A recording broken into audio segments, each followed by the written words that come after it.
Applying for jobs in the UK. In this section, we will look at what an application is, understand how to use an application to communicate effectively, and explore why tailoring an application is vital. Develop an awareness of competencies employers want and how to match yourself.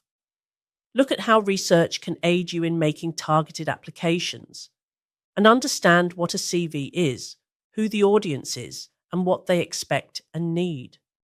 This module will direct you to useful resources that you can use for tailoring your applications, CVs, and covering letters. And please note we will be using the UK terminology, so a resume will be referred to as a CV.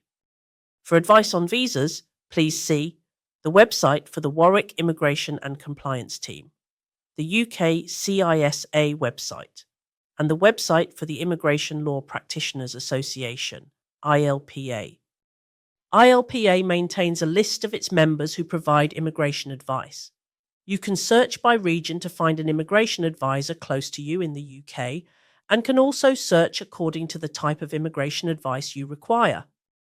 Links for the websites mentioned in this video are available in the resources section for applying for jobs in the UK.